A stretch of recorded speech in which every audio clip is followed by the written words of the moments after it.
Watch this.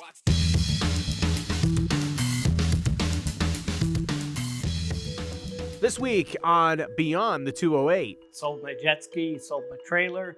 I had a little bit of money left over, and that's what I'm living on right now. A promise of cash forever broken after Publishers Clearinghouse declared bankruptcy.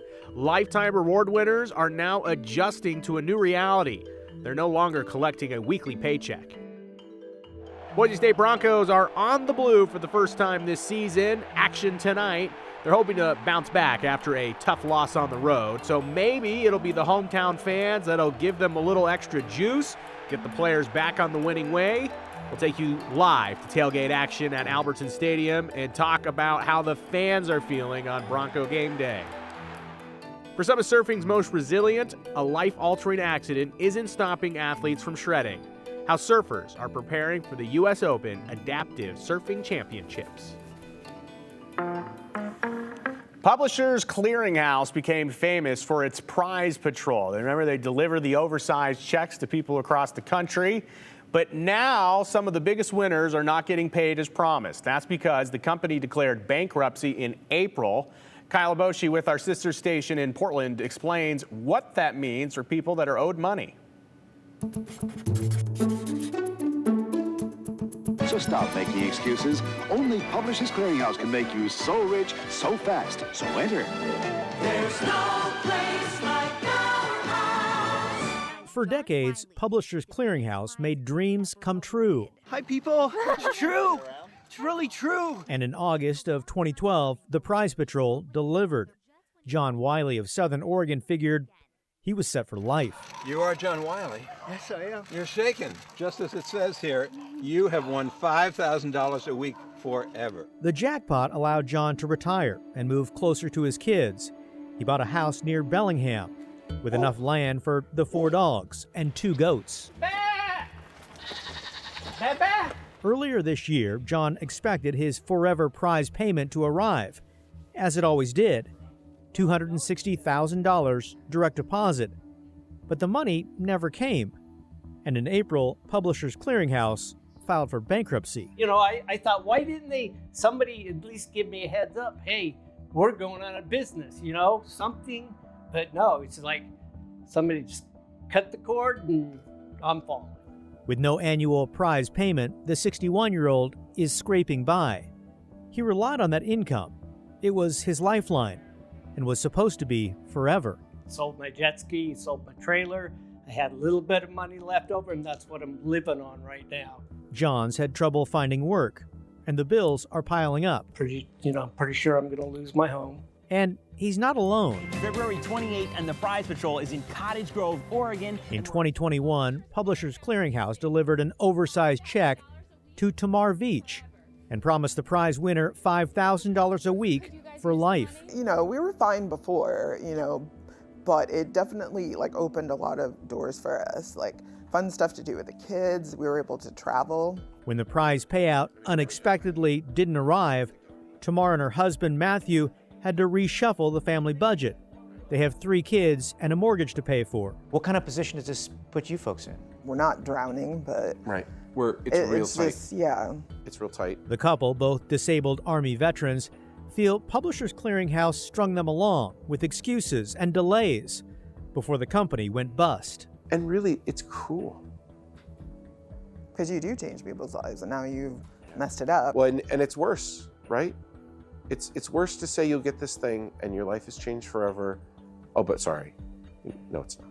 Bankruptcy records show Publishers Clearinghouse has at least 10 unpaid prize winners.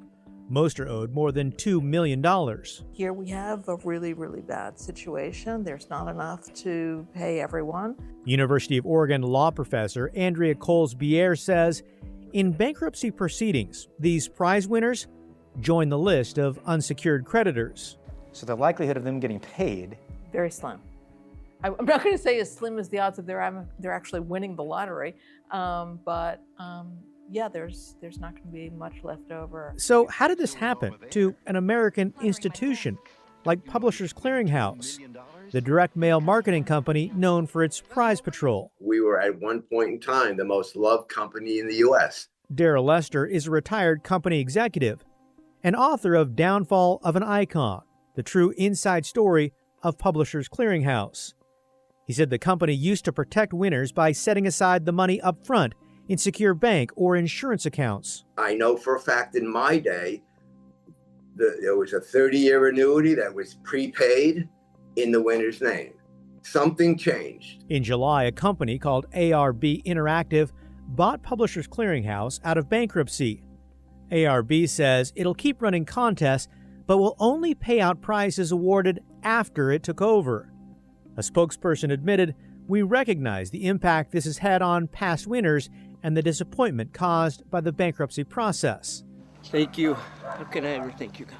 These prize winners are disappointed, yes. As long as I can make somebody else happy with some of this, that'll be good with me. But mostly, they just wish they had time to prepare for the lost income and the broken promise. I was proud of the fact that I left my children something. Now I can't leave them anything, and it really disappoints me. So yeah, those Forever prize winners, they were supposed to be paid weekly for the rest of their life. Then after they die, the weekly payments continue for a recipient of their choosing. So in many ways, this bankruptcy impacts not just the winners, but their children or their beneficiaries. Sticking in the West, Hawaii is now joining a so-called West Coast Health Alliance. It's a coalition made up of Washington State, Oregon, and California to establish their own vaccine recommendations. The group says that the Trump administration is dismantling the CDC's credibility and independence. Coalition says that the alliance will coordinate public health guidelines that will be, quote, grounded in science, not ideology. All right, let's get a check of some local news and notes for you. A former Caldwell police officer back in federal court today in Boise as witnesses took the stand in his trial. Plus, Boise Pride starts tomorrow. We'll tell you what you need to know ahead of the annual event. Morgan Romero has the 411.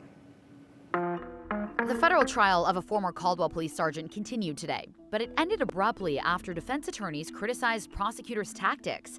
Ryan Bendewald is accused of using his position as a police officer to sexually abuse several women and trading leniency for sexual favors. Another former sergeant testified today and talked about a 2019 call to a home where a woman officers went to arrest testified yesterday that Bendewald sexually assaulted her.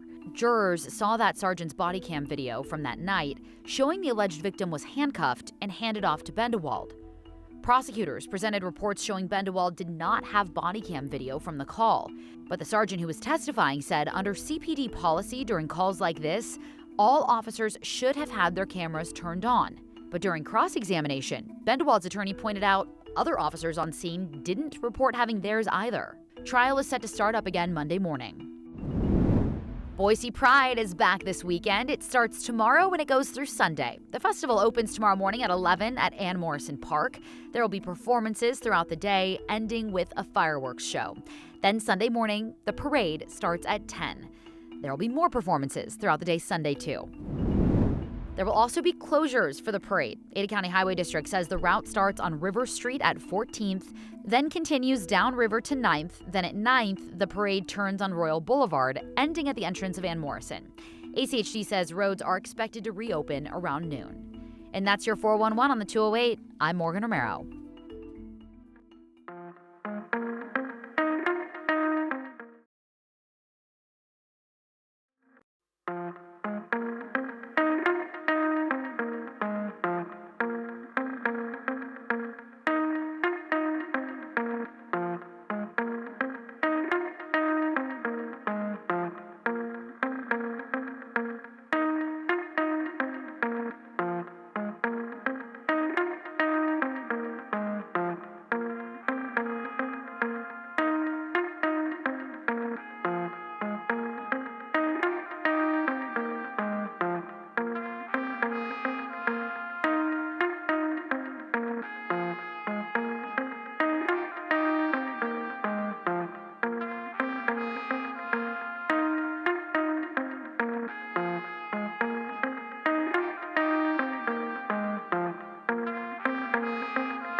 All right, a big night for Bronco Nation. Boise State football on the blue for the first time this season, and we will go to our Morgan Romero live from the parking lot at Albertson Stadium. Tailgate time. Morgan, how are the Bronco fans feeling? I hope they're fed. It looks delicious out there.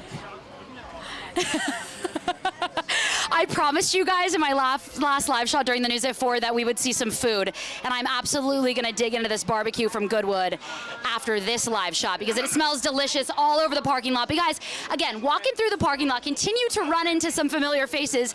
You might recognize this guy. This is Kekaula Kania, who played for Boise State, and now he's on the other side of things, and you're a fan now. I am, yeah. It's great to be on this side, a part of the community, and cheering on our guys who are now playing.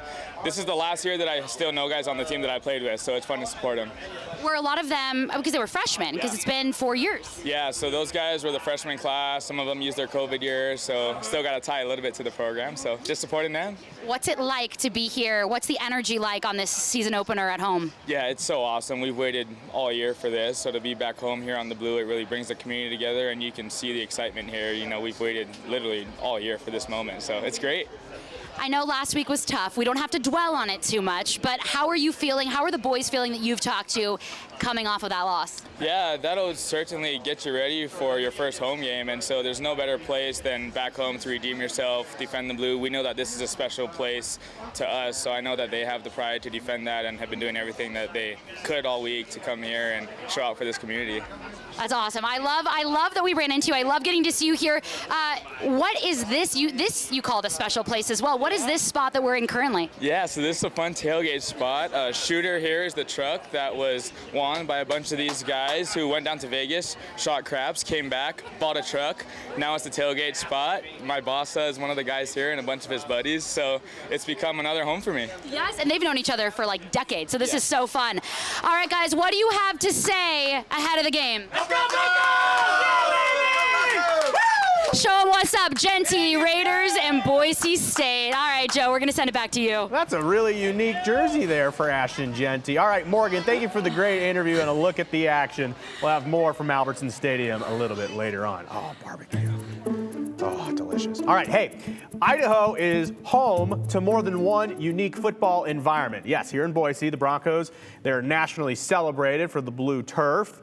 As a fan favorite sports attraction, there's also one up north. The University of Idaho boasts the Kibbie Dome, one of the all-time great college football environments. And the Vandals are playing their home opener this weekend, tomorrow, and they are celebrating 50 years of Dome Sweet Dome. It's been called college football's weirdest stadium, but to those who went to school up north, it's an icon to the university and Vandal game day. In June 1975, construction wrapped up on that structure.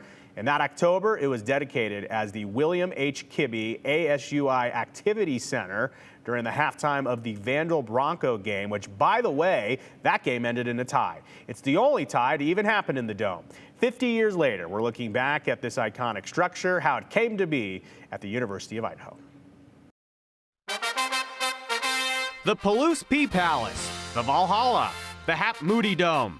All names the University of Idaho considered for its state-of-the-art football stadium back in 1975. But as we all know, money talks. So after William Kibbie, a student who attended the University of Idaho for just a few weeks in 1936, well, when he donated $300,000 to its construction, the Kibbie Dome was born. But that facility wouldn't even begin to take shape until 1971. Well before that, the Vandals actually played outside at Neal Stadium, which opened in 1937. Named after University of Idaho president Mervyn Neal, it was where Vandal great Jerry Kramer would go on to play for the Green Bay Packers and win Super Bowls 1 and 2. Well, it's where Kramer played his college football. And for nearly 3 decades, it was used for Vandal football, and later it was the home site for the Vandal track team. It featured wooden bleachers and wooden scoreboard, so I'm guessing aerial fireworks weren't a big feature on game day. A few years after Kramer graduated, in 1958, ideas to build a new stadium started to surface as Neal Stadium began to crumble like a cookie. In 1968, it was actually condemned because of soil erosion. Underneath the grandstands, things didn't look good. The whole thing, though, was ultimately destroyed by a fire in 1969. The wood infrastructure is not a great match with fire. So the Vandals actually used Washington State's field as their own home field for the time being. And it was around that time that rumors swirled of a possible joint stadium between the University of Idaho and Washington State, whose campuses are just 6 miles and one border apart from each other. As you may already know, those rumors would forever just be that, rumors, and construction did begin on the Vandal Kibbie Dome in 1971. The original design called for 20 to 30,000 seats, but the whole thing was eventually scaled down to 16,000. Stage 1 opened on October 9, 1971 as just a concrete and grass stadium with press boxes and grandstands. Stage 2, completed in 1972, included artificial turf. And in 1974, the 400-foot barrel arch roof made of beams of laminated wood on tubular-shaped steel was installed, along with vertical end walls. All of it, of course, totally tubular. From turf to roof, it stands 144 feet tall, or about 12 stories, which is about half of the full Statue of Liberty in New York City. And those end walls were littered with yellow and brown dots, which represented the computer-generated fight song. That was eventually replaced in 2011 with the state-of-the-art light-transmitting panels. In 1975, the 93,000 square foot enclosed stadium opened to the public. In all, the total cost was over $12 million. Despite its behind-the-back nicknames like the airplane hangar, the giant sideways beer can, it earned the Outstanding Structural Engineering Achievement Award in 1976. And for Vandals in the state of Idaho, it always will be home sweet dome. It's also great to play in the college football video game. Also, the Vandals are commemorating, 50 years at the Kibbie Dome, but they're also looking forward, celebrating another Idaho icon, potatoes. And tomorrow, the Vandals will wear their now famous Fightin' Taters football helmets. U of I partnered with the Field Rush for these special edition helmets and the Idaho Potato Commission. They will have their 70-foot-long big potato truck at the Kibbie Dome. Spuddy Buddy should be there. It's going to be a great time up north, and the Fightin' Taters is fantastic. Look at that. We will be back after a quick break.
Heading west to California now, where some of the world's best adaptive surfers are in Oceanside for the annual U.S. Open Adaptive Surfing Championship. That's this weekend. Shannon Handy with our sister station in San Diego shares what this sport is all about. When you're out in the water, the bills, the problems, relationships goes away, you know. Shawnee Whitaker has been surfing since he was 11 years old. His skill set has changed over the years. So has his strategy, following a car accident when he was 16. I lost half my leg, and my dream as a little kid is to be a pro surfer. You know, and all of a sudden I was 16, lights out, car accident, in a coma 28 days, hospital 2.5 months, and I started surfing again, and then came around adaptive surfing. Shawnee accomplished that dream. He's a professional world adaptive surfer, one of dozens competing this weekend at the U.S. Open Adaptive Surfing Championships in Oceanside. There it goes. Now in its 8th year, the competition draws adaptive surfers from all over the world, from amputees to paraplegics and those who are blind. It's a brainchild of Charles Webb, founder of the Stoke for Life Foundation. When I was 19 years old, I got into a motorcycle accident with a car and I suffered a spinal cord injury. And it changed my life. And I found purpose in giving back and giving people the opportunity to discover ocean therapy the same way that somebody gave it to me. Charles notes oftentimes accidents that cause spinal cord injuries happen when there's still a lot of life left to live.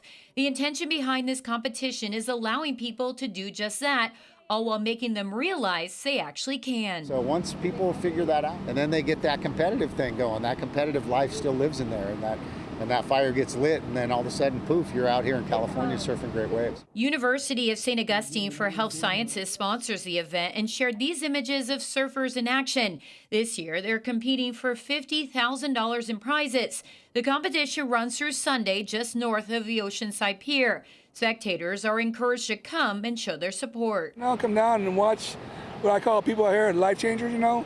Like I said, and realize that, you know, what's possible and that everyone matters, you know.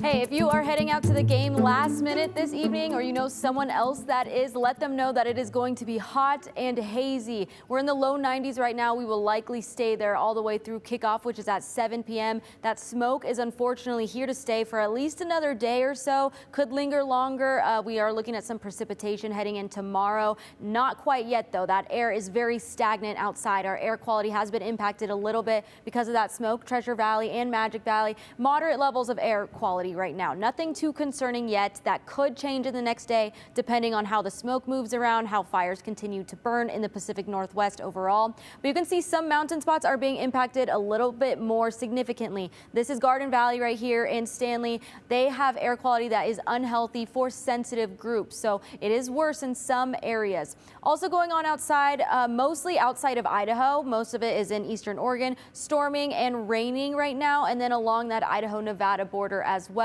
Those could produce some strong gusty winds with them this evening as well, but it doesn't look like they will move to the Treasure Valley. So Treasure Valley should stay dry for the rest of this evening. That being said, there is a red flag warning for critical fire conditions in Oregon, where a lot of that storming is happening with abundant lightning happening as well. So spotty showers and storms continue the rest of this evening. Tomorrow, they could become more widespread. There's a little bit of model disagreement just on how much rain could be produced, so it may not be this much, but it looks like it comes and goes throughout the day. Expect to get a spot shower or storm tomorrow as well. Again, outflow wind gusts could be 50 miles per hour from those storms, so they could potentially get really strong. 30% chance of showers and storms tomorrow, so that's the area that could be covered in precipitation and storm activity. Looking at 80s for the next 3 days, looking at 70s next week, more fall-like weather with better chances of rain coming in the middle of the work week.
Great comments on a Friday. I want to get to Diane's to start with, pointing out another famous sports dome in Idaho, in Pocatello, the Mini Dome, built in 1970. Yes, that is older than the Kibbie Dome. By the way, Chris in Mountain Home says 65th Air Force Appreciation Day, Mountain Home tomorrow. Biggest parade in Idaho starts at 10 a.m. They'll have a free barbecue. Thank you for the community note.